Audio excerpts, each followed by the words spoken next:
ये देखिए मैंने इसको प्लेट आउट कर दिया है। अब इसको डेकोरेट करने के लिए हम हल्की सी क्रीम डाल देंगे इसके ऊपर।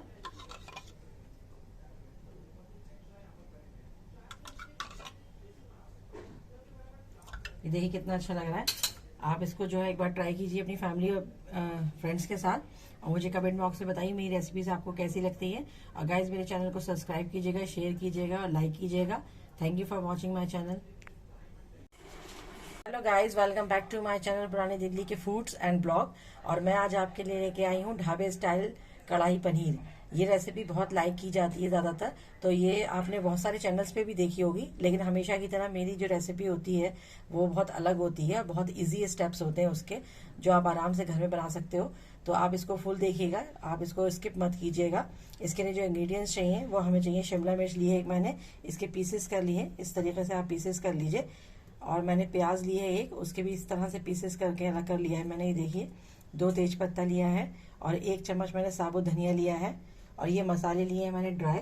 इसमें नमक है, लाल मिर्च है, हल्दी है, धनिया है, गरम मसाला है, देगी मिर्च है और चनकिंग मसाला लिया है मैंने थोड़ा सा।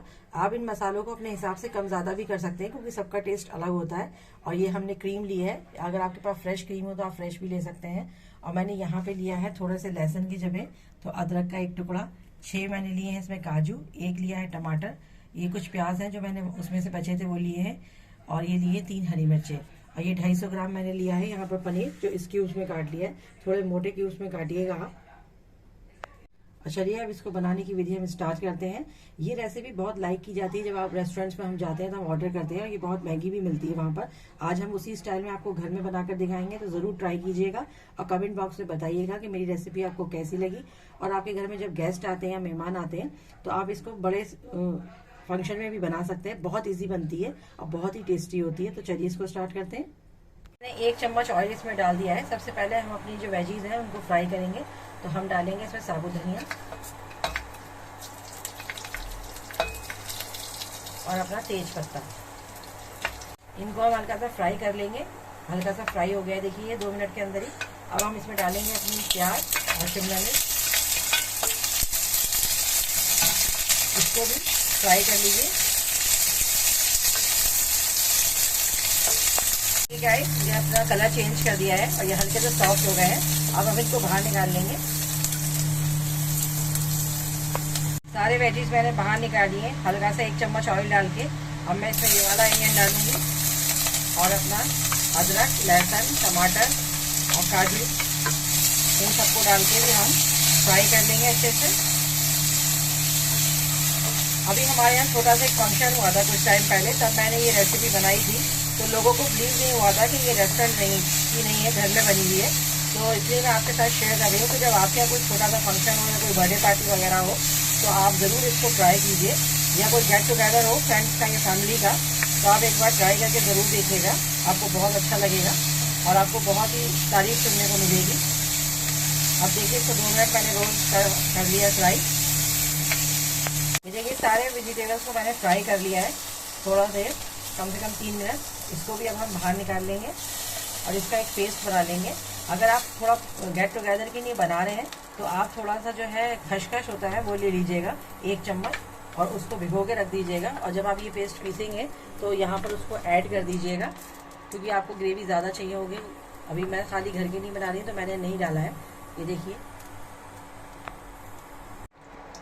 अब ये देखिए जो कढ़ाई से मैंने वेजिटेबल्स निकाली थी उसमें मैंने ऑयल ऐड कर दिया है, और हम इसमें ये अनियन डाल के जब तक फ्राई कर लेते हैं।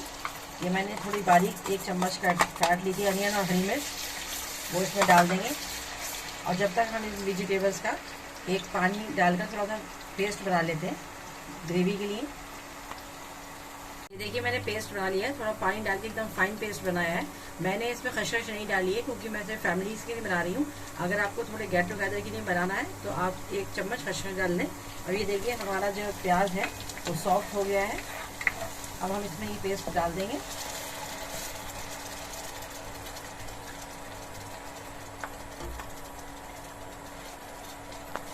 ये देखिए ग्रेवी जो है अच्छे से भून रही है। इसको आप 5 मिनट तक भून लें। जब इसका ऑयल सेपरेट होने लगेगा तब हम इसमें ड्राई मसाले डाल देंगे। देखिए गाइस, इसमें ऑयल सेपरेट हो गया है। अब हम अपने सारे ड्राई मसाले जो दिखाए थे वो सब इसमें ऐड कर देंगे।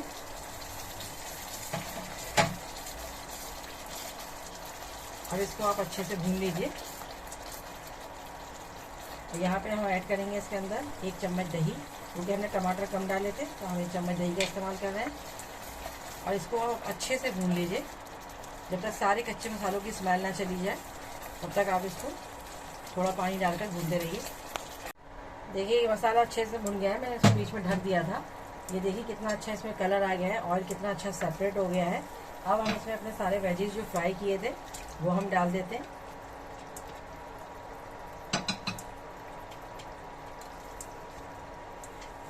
और यहीं पर हम इसमें ऐड कर देंगे अपना पनीर। पनीर हमने फ्राई नहीं किया है, हमने ऐसे ही रखा है। आप इसको मिक्स कर दें अच्छे से।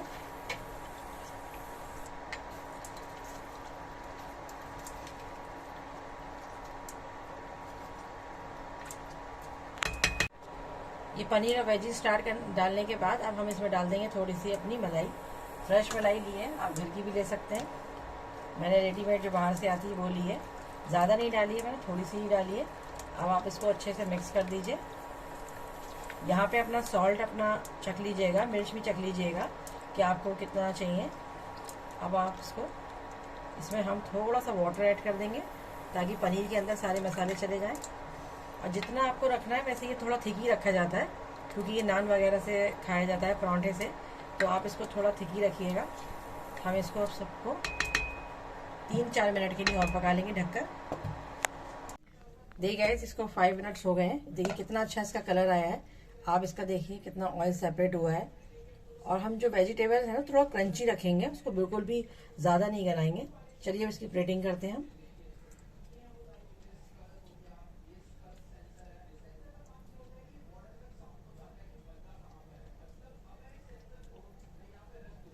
देखिए कितना अच्छा लग रहा है ये। आप इसको ट्राई कीजिए अपने घर में एक बार।